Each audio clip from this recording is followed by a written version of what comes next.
I'm here with Matt Santamore, four-year varsity starter and captain of Missisquoi Valley basketball, top 5 all-time Vermont scoring leader, and ready to begin his second year at Middlebury College. Matt, MVU and Enosburg have had some intense cross-county contests over the past few years. Tell me about some of your memories involving Enosburg and Brandon Gleason. Yeah, I mean, we've had some really competitive games with them through the years. This past week I was hanging out with a bunch of them when we played pickup. Just kind of reliving some of those moments. They got us a couple times junior year. They beat us pretty handily. They beat us in my 1,000-point game, which they reminded me of. But it's been a good rivalry that we've kind of built throughout the years. They've had some really good teams up there, and we've been able to put together some pretty good teams as well. And it's just always fun going up there. It's always competitive, and there's some great games. I mean, obviously Brandon was a great player, 1,000-point scorer up there.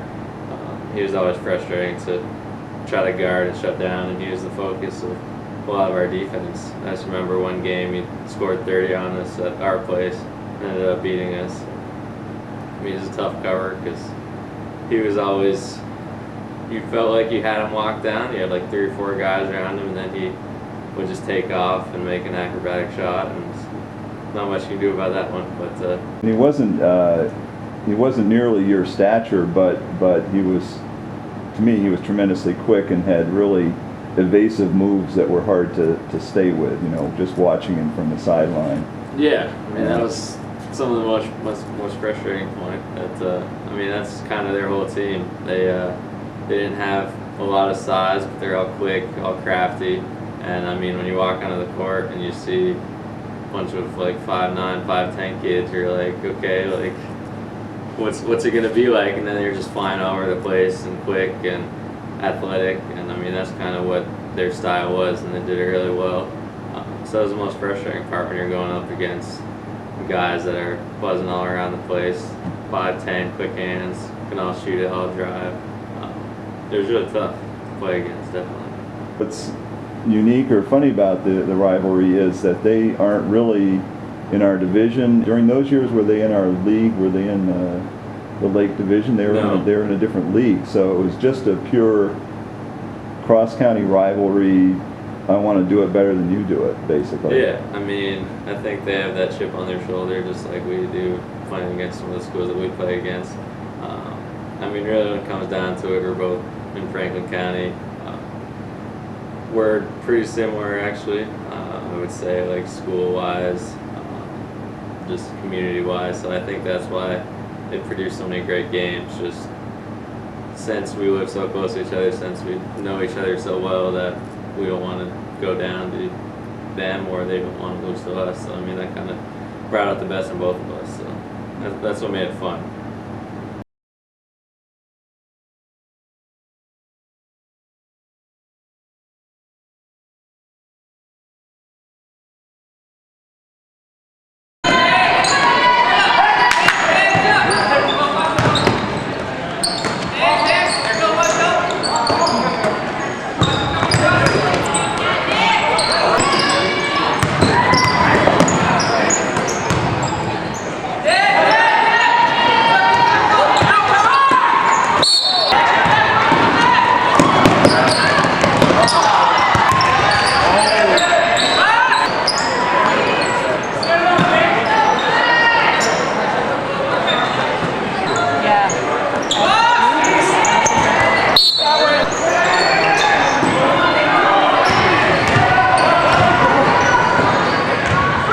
So I'm here with Jim Bose, the longtime varsity coach at MVU, and as I understand, you played for MVU long ago. Way long ago.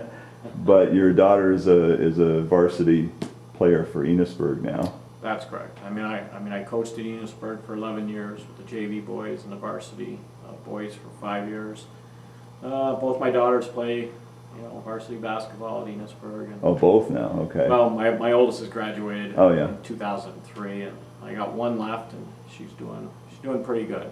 She's helped our summer league here at MVU, this year. So. there isn't a connection necessarily between her and Brandon, right? Well, or did she was friends with Brandon. She was friends Yeah. with Brandon. Oh, yeah. Yeah. I mean, not close hanging out friends. You know, there was a little difference in the age difference, but you know, I remember going home one night and you know, Emily had a few friends over, and you know, Brandon was sitting in my living room. I'm like, "Hey, how are you?" You know, I said, you know, looking forward to playing against you this year. You know, so.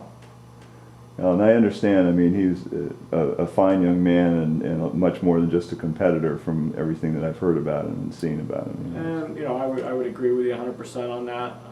You know, I did not know him, you know, that well. Definitely saw Brandon enough, at least twice a year, you know, during the basketball season. So. And there were a couple of years that you saw him 3 times because of the Lemoyle tournament, right? Correct. Yep. That was, you know, that Lemoyle tournament started 3 years ago. Yeah. You know, and we usually play Enosburg twice, and then we have a chance to face off with them at least once with that Lemoyle tournament. So Yeah. that year we saw Enosburg and Brandon 3 times.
During his junior year, you played them 3 times because of the Lemoyle tournament.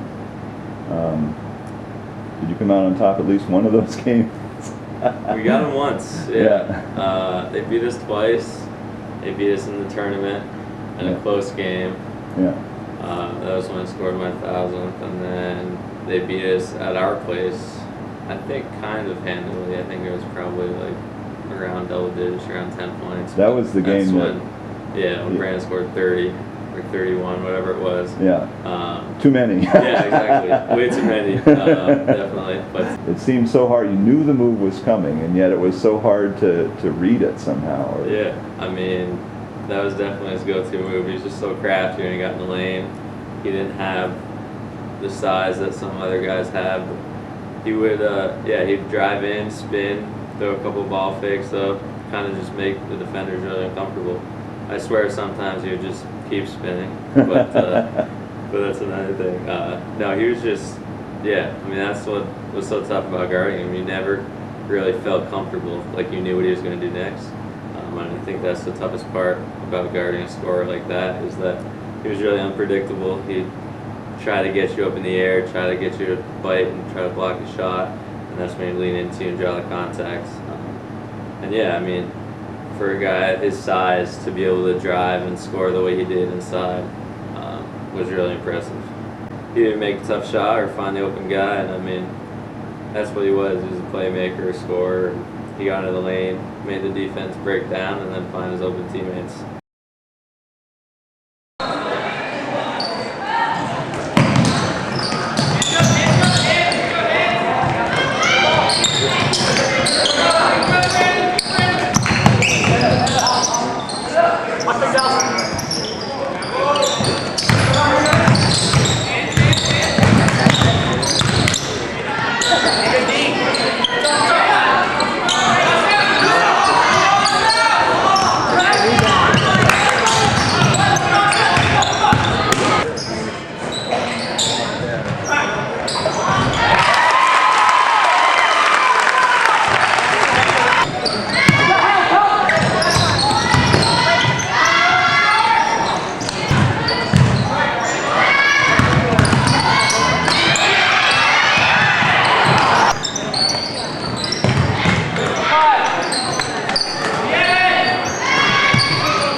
So tell me about him as a player. He seemed to be a difficult matchup. You know, not a very tall young man, Yeah. you know, but he was fierce. You know, he wasn't afraid of anything. He was just super quick, and he had that little, you know, drive in the middle spin move. Yeah. You know, down.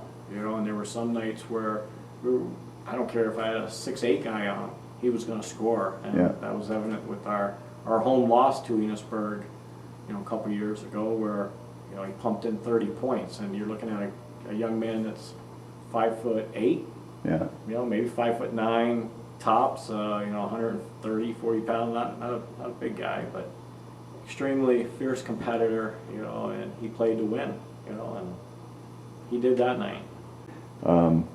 That spin move, you always knew it was coming, but you couldn't do anything about it. Pre-game, you know, in the locker room, listen, you know Brandon is going to drive the middle, and he's going to spin, you know. Two guys, you know, go up. And it didn't matter.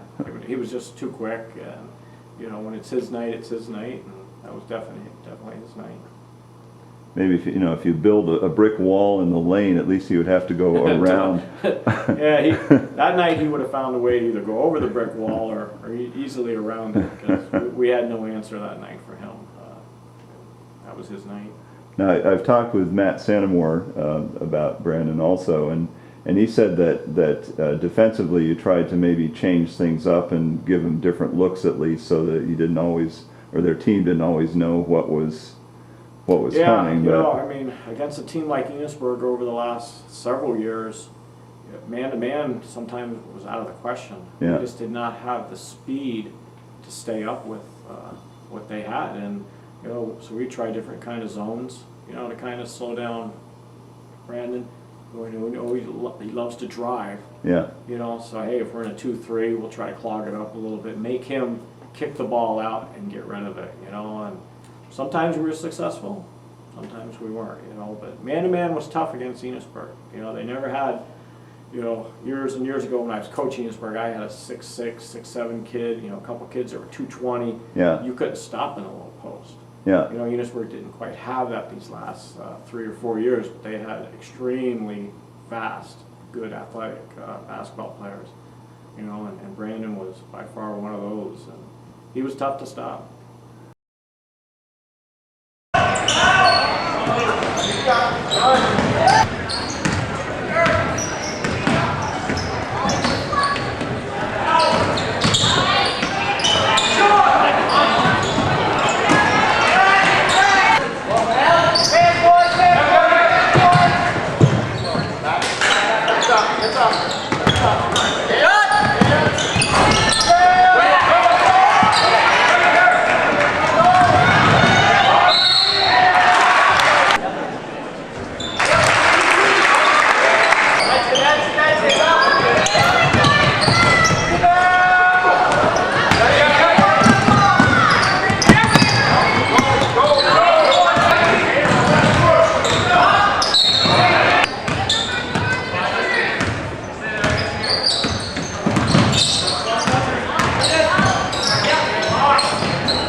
Yeah, Brandon was a decent shot from outside too. He would drive the lane, he would kick it out sometimes, but he also could hit some threes too, right? Yeah, oh yeah. You know, and that's, I'd rather have him shooting the threes because of his size. Yeah. If I had somebody on him, I knew it would make a difficult, you know, low percentage shot.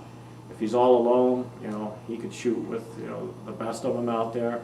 If we were on him, I knew we were okay, but then I had the worry of, okay, if we get out too close to him, or if if they're swinging the ball, get it to Brandon, and we come running out at him, he's just going to go right by. And then he gets into that middle and makes that spin move, and you're sitting there going, you know, and.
Like, I went to the candlelit vigil that they had up at Enosburg after he passed away, just to honor him, and like everybody in Enosburg did. And yeah, when I was up there, like Matt Luna was talking about the camp, and I said that he can definitely count me in if he's looking for help. That I would love to go up there and help him. So yeah, I just went up there, and I mean, it was amazing to see how many people he influenced throughout his life. And I mean, that was kind of the part that touched me the most, was seeing all those people there. And that was kind of always my like goal in life. I mean, I think he scored 1,003 points, but the amount of people's lives that he touched was really the part that stuck with me. And I mean, if I could somehow touch that many people's lives in my life doing that, then I mean, that's something that I really try to aspire to. Yeah, I mean, he was a great kid, a great basketball player, and just somebody that kids from this area can look up to and try to model their lives after.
The thing that always kind of tears at my heart is the impaired driving, or that took his life, because it's happened to us here, with different students, and Yeah. it's just seems to keep happening.